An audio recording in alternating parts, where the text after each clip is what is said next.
حدیث پاک میں ہے آقا علیہ الصلاۃ والتسلیم فرماتے ہیں کہ لا تسبوا اصحابی، میرے صحابہ کو گالی مت دو۔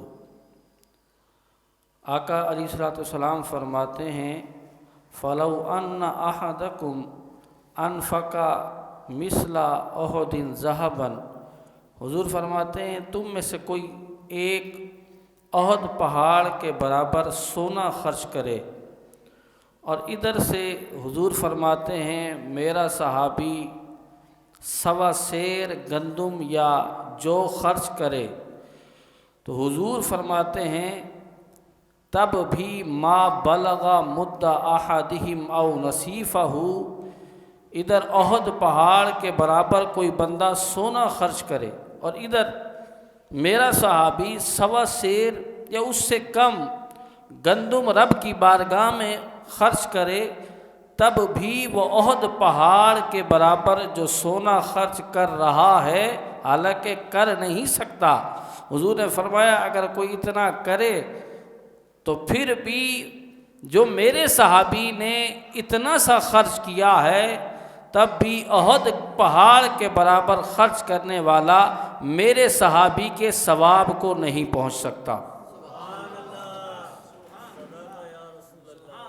وجہ کیا ہے؟ علماء نے اس کی وجہ یہ لکھی ہے کہ ان کے دلوں میں جو اخلاص ہے، ان کے دلوں میں جو اللہ اس کے رسول سے محبت ہے وہ کسی اور میں نہیں ہو سکتی، اس لیے جب وہ خرچ کریں گے وہ تھوڑا بھی خرچ کریں گے اور امتی دوسرے امتی وہ زیادہ خرچ کریں تب بھی صحابی کے ثواب کو نہیں پہنچ سکتے۔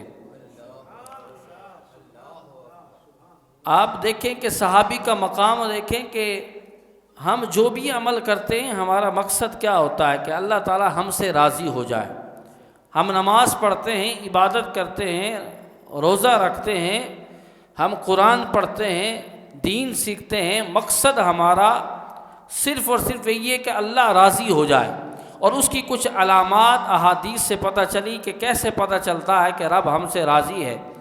ہو سکتا ہے کہ ہم ایسا عمل کریں رب ہم سے راضی ہو جائے اور ان علامات کو ہم دیکھیں کہ پہچانیں، تو اس کے بعد کوئی ایسا عمل ہم سے ہو جائے کہ رب ہم سے ناراض ہو جائے، ایسا بھی ہو سکتا ہے اور ہوتا ہے۔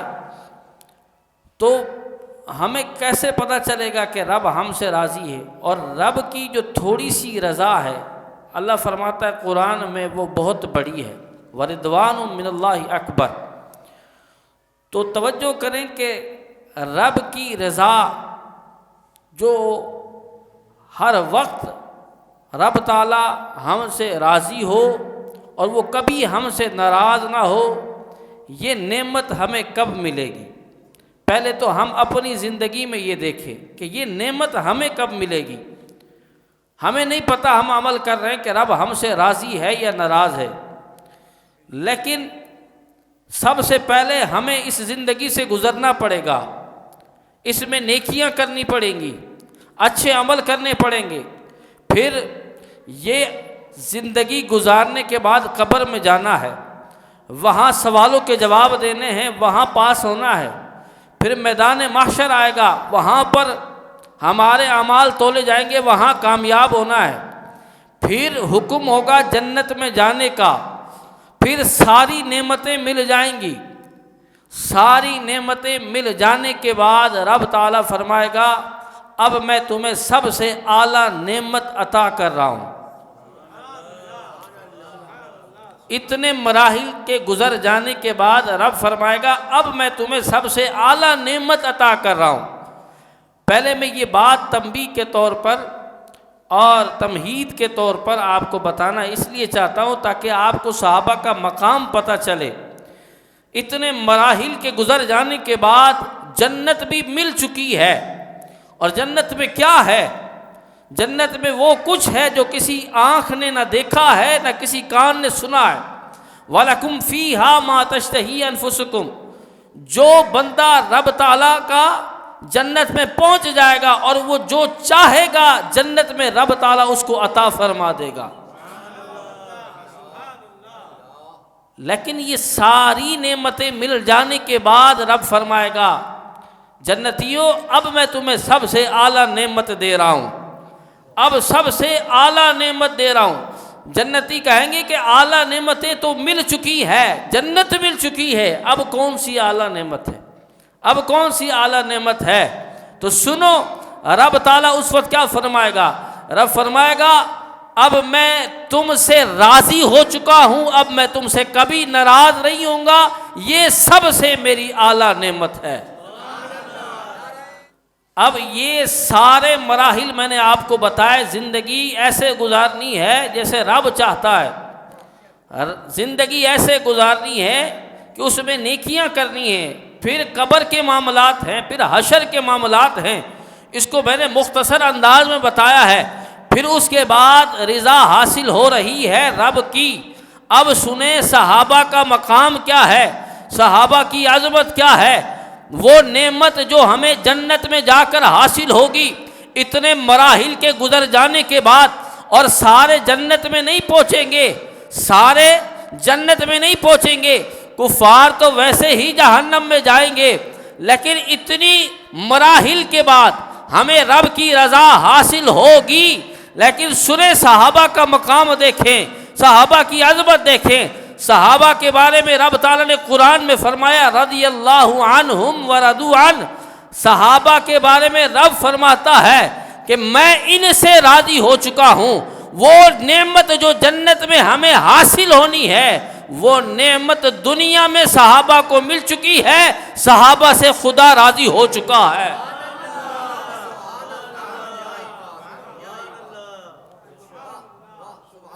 وہ نعمت جو ہمیں جنت میں ملنی ہے وہ دنیا میں صحابہ کو مل چکی ہے، رب تعالیٰ ان سے راضی ہو چکا ہے۔ اب مثلاً ایک باپ کے 4 بچے ہوں اور چاروں سے باپ راضی ہو، اور کوئی باہر والا بکواس کرے اور کہے کہ فلاں سے راضی نہیں ہے، فلاں سے وہ باپ اس کا راضی نہیں ہے، تو لوگ کہیں گے عجیب بات کرتے ہو، باپ سب سے راضی ہے، تو عجیب بات کرتا ہے کہ باپ راضی نہیں ہے۔ تو یہاں پر بھی یہی معاملہ ہے، سارے صحابہ کے بارے میں رب تعالیٰ نے فرمایا کہ رب ان سے راضی ہے۔ آج لوگ بکواس کرتے ہیں امیر معاویہ کے بارے میں، آج لوگ بکواس کرتے ہیں ابو بکر صدیق کے بارے میں، آج لوگ بات کرتے ہیں مولا علی کے بارے میں، جب رب سب سے راضی ہو چکا ہے۔ وَكُلًّا وَعَدَ اللَّهُ الْحُسْنَى، سب سے جنت کا وعدہ ہو چکا ہے، جتنے صحابی ہیں وہ جنتی ہیں۔ اس لیے کہ میرے آقا نے فرمایا لا تمس النار مسلمن رآنی او رآ من رآنی، میرے آقا فرماتے ہیں اسے آگ نہ چھوئے گی جس نے میرا دیدار کیا ہے۔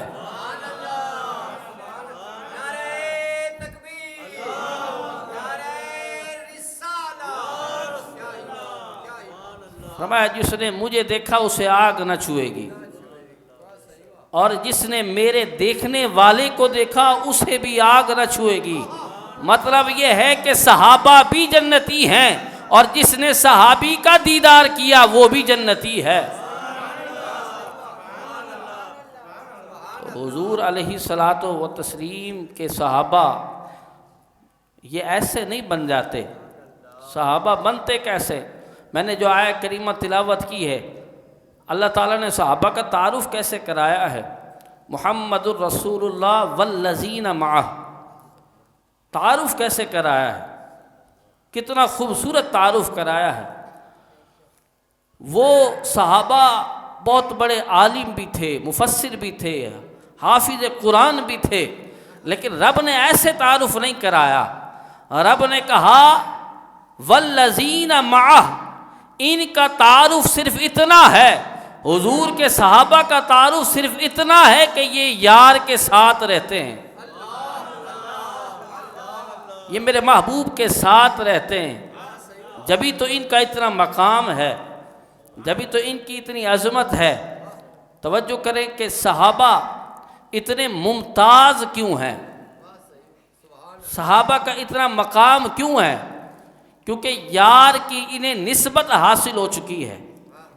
یار سے ان کا تعلق اس قدر قریبی ہو چکا ہے، حضور سے اس قدر قریبی تعلق ہے۔ صحابہ اتنے ممتاز کیوں ہیں؟ بڑی خوبصورت بات، جب میں کوئی سامنے بندہ بیٹھا ہو، میں اس کی آنکھوں میں دیکھوں تو میری تصویر اس کی آنکھوں میں بن جاتی ہے، اور وہ میری آنکھوں میں دیکھے تو اس کی تصویر میری آنکھوں میں بن جاتی ہے، میرا عکس اس کی آنکھوں میں اور سامنے والے کا عکس میری آنکھوں میں بن جاتا ہے۔ جب اس مثال کو آپ نے سمجھ لیا ہے تو صحابہ کا مقام دیکھیں۔ صحابہ اتنے جدا کیوں ہیں، اتنے ممتاز کیوں ہیں؟ کہا اس لیے کہ یہ مصطفیٰ کی آنکھوں میں رہتے ہیں اور مصطفیٰ ان کی آنکھوں میں رہا کرتے ہیں۔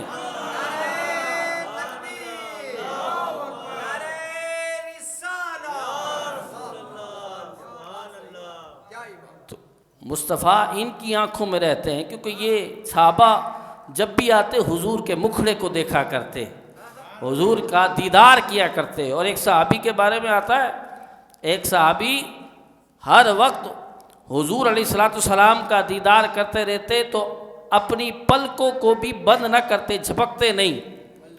تو سرکار علیہ الصلوۃ والسلام نے پوچھا، ایسا ابھی تو یہ کیوں عمل نہیں کرتا، آنکھیں بھی بند نہیں کرتا؟ آنکھیں تو بند کیا کر، آنکھیں بھی بند نہیں کرتا، ہر وقت میرا دیدار کرتا رہتا ہے۔ تو صحابی کیا عرض کرتے ہیں؟ صحابی عرض کرتے ہیں جتنی دیر آنکھیں بند ہوں گی کھلیں گی، میں چاہتا ہوں اتنی دیر اور آپ کا دیدار کر لوں، اتنی دیر میں اور آپ کا دیدار کروں۔ تو صحابی ایسے نہیں بنتے کہ صحابی آپ سمجھے کہ زیادہ عمل کرنے سے بن جائے، تو آپ کو بہت سارے صحابی مل جاتے۔ اگر صحابی کثرت طواف سے بنتے تو آپ کو مکہ کے ہر گھر میں صحابی مل جاتے۔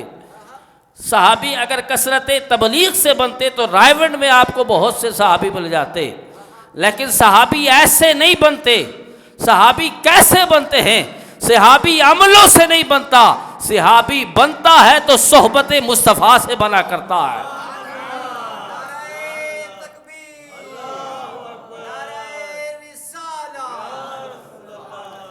صحابی عملوں سے نہیں بنتا، صحابی نبی کی صحبت سے بنتا ہے۔ اس دور میں جس نے من لقی النبی مؤمنا بہ ومات علی الاسلام، صحابی کی تعریف یہ ہے جس نے نبی سے ملاقات کی حالت ایمان میں حضور کی صحبت پائی اور حالت ایمان پر اس کا وصال ہو گیا۔ یہ صحابہ کوئی عام ہستی نہیں ہے، یہ کوئی عام نہیں ہے، یہ کائنات بھی انہی کے صدقے سے چل رہی ہے، یہ کائنات بھی حدیث سے ثابت ہے۔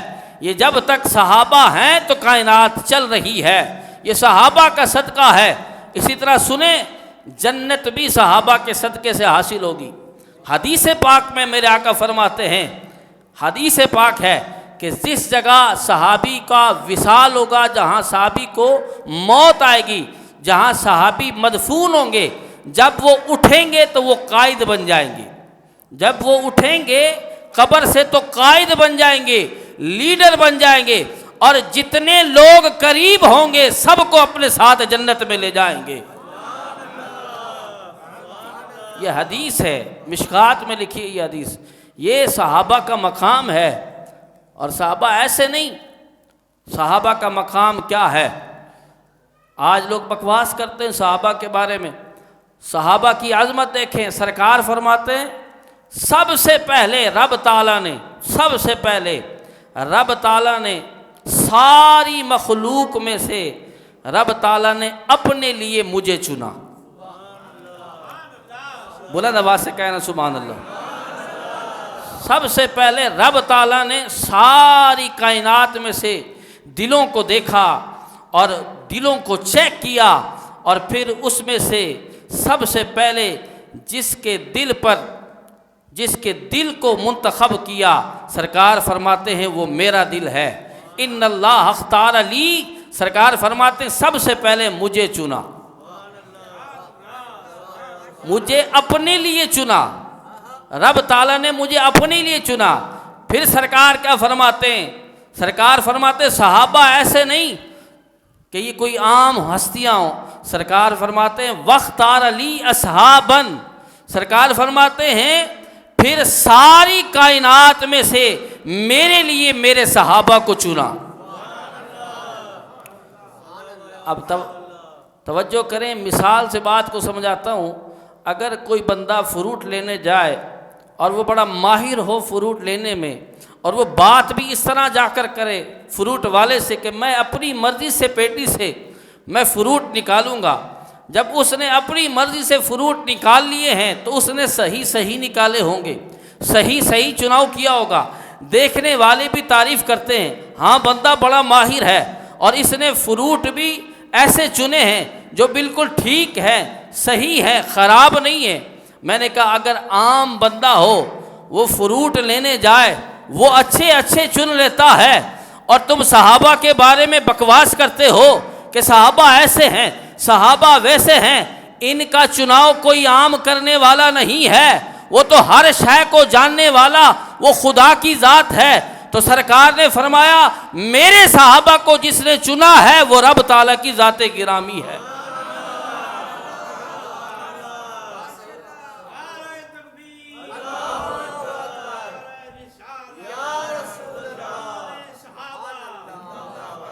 میرے صحابہ کو سرکار علیہ الصلاۃ و تسلیم فرماتے ہیں، سرکار فرماتے ہیں میرے صحابہ کو رب تعالیٰ نے چنا، رب تعالیٰ نے چنا، اور جب چننے والا خود خدا ہے پھر تو کیوں بکواس کرتا ہے؟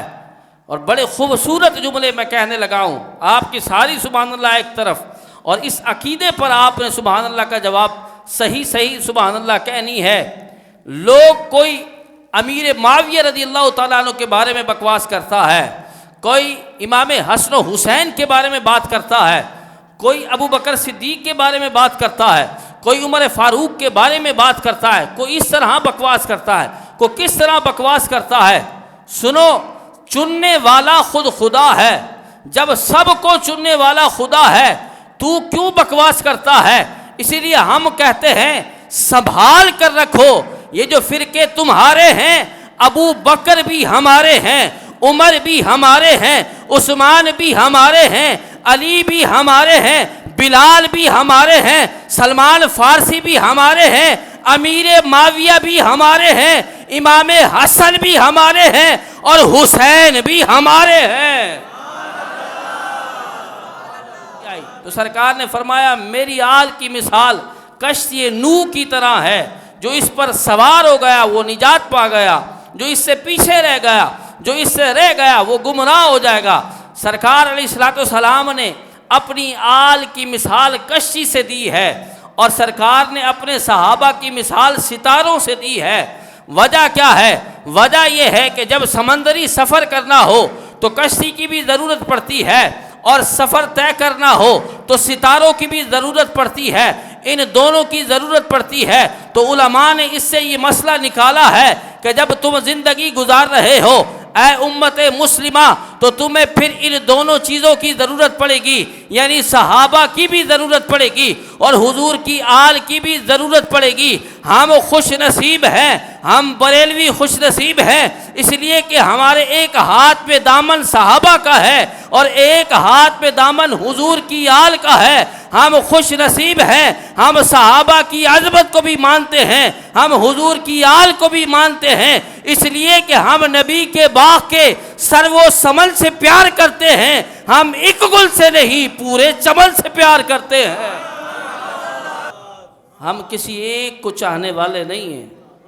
آج کوئی سنی ہو گئے ہیں پلپلے، آج کوئی امیر معاویہ رضی اللہ تعالیٰ عنہ کی شان میں بکواس کر رہا ہے، کوئی اماں سیدہ کے بارے میں بکواس کر رہا ہے، لیکن جو بریلوی ہوتا ہے اعلیٰ حضرت کا ماننے والا، وہ اماں سیدہ کی عظمت کو بھی مانتا ہے، ان سے بھی عقیدت رکھتا ہے، اور امیر معاویہ رضی اللہ تعالیٰ عنہ کی عظمت کو بھی مانتا ہے۔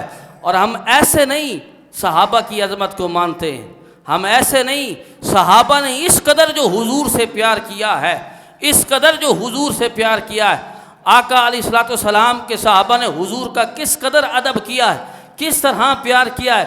ہم ایسے نہیں صحابہ کی بات کرتے۔